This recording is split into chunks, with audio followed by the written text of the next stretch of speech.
wabarakatuh. Perkenalkan, nama saya Arika Sainatul Arifin dari kelas AK24A dengan NIM 20240070083. Nah, di sini saya akan menjelaskan tentang akuntansi manajemen, akuntansi keuangan, dan akuntansi biaya. Nah, jadi disimak baik-baik ya. Jadi, dalam dunia bisnis ada 3 jenis akuntansi yang punya peran berbeda. Nah, yang pertama ada akuntansi manajemen yang yaitu berfokus untuk membantu manajer buat keputusan supaya perusahaan bisa sukses.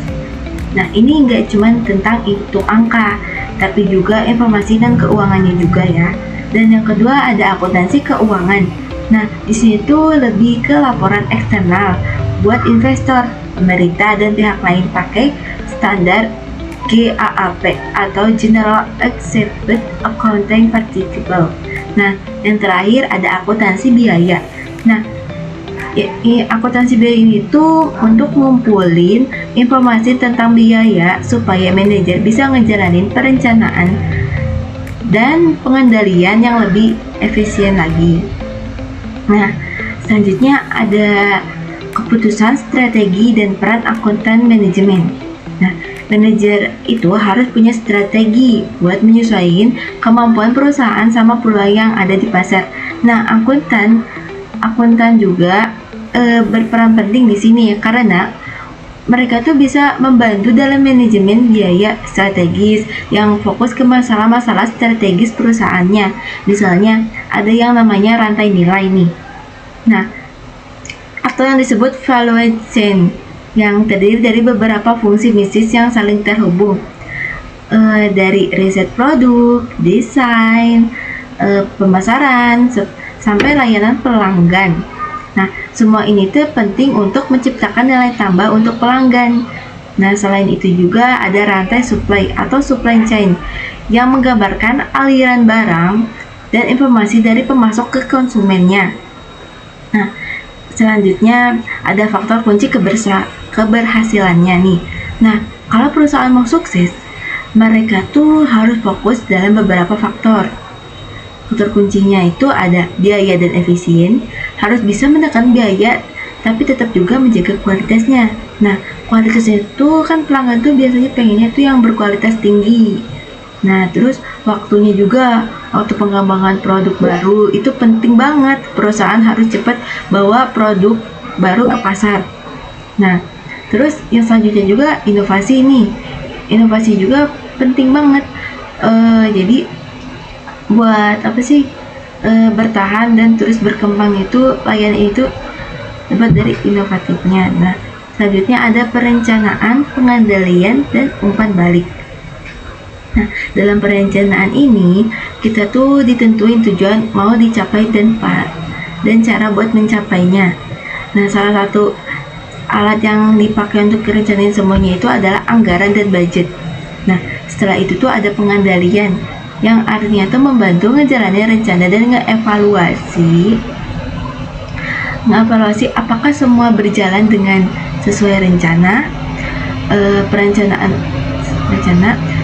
dan pengendalian ini tuh saling terkait banget ya. Tanpa perencanaan yang jelas, pengendalian ini tuh pasti jadi susah. Makanya umpan balik itu penting buat membantu manajer menilai kinerja masa lalu dan perbaiki keputusan-keputusan di masa depannya. Nah, kemudian ada panduan akuntansi manajemen dan pertimbangan etikanya. Nah, di situ ada 3 panduan. Yang pertama ada pendekatan biaya manfaat. Sebelum ambil keputusan, akuntansi ini harus menghitung apakah manfaat yang didapat itu lebih besar daripada biayanya gitu. Nah, yang kedua ada pertimbangan perilaku dan teknis. Nah, itu harus seimbang antara data yang tepat dan bagaimana cara motivasi orang supaya bisa bekerja sama. Nah, yang terakhir tuh ada menggunakan biaya yang berbeda dengan tujuan yang berbeda. Yaitu biaya itu tuh bisa beda-beda ya tergantung tujuan perusahaannya. Jadi harus disesuaikan sesuai perusahaannya. Dan terakhir itu ada etika profesional dan tantangan etikanya. Nah, sebagai seorang angkutan, kita tuh harus selalu jaga integrasi dan etika, terutama dalam ngasih informasi ke pihak internal atau eksternalnya. Nah, organisasi seperti IMA atau Institute of Management Accounting udah bikin pedoman etika yang tinggi, yang meliputi kompetensi, kerahasiaan, integritas, dan objektivitas. Nah, tentu saja ya, di situ kita tuh bakal ketemu dilema etika. Kalau ada masalah, kita tuh harus mencari tahu solusi yang benernya bagaimana, terus dengan cara yang udah ditetapkan perusahaannya gimana.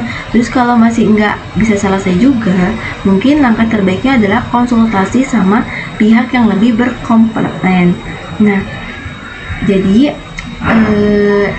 intinya itu akuntansi manajemen itu bukan cuma tentang angka aja ya, tapi juga tentang strategi dan etikanya juga ya yang harus diperhatikan. Nah, mereka itu ngebantu banget perusahaan buat ngambil keputusan yang tepat, buat ngejalanin perencanaan, dan pasti semua berjalan sesuai rencana. Tanpa mereka ini perusahaan ini bisa kesulitan buat berkembang. Dari sekian penjelasan dari saya, kurang lebihnya mohon maaf. Terima kasih. Wassalamualaikum warahmatullahi wabarakatuh.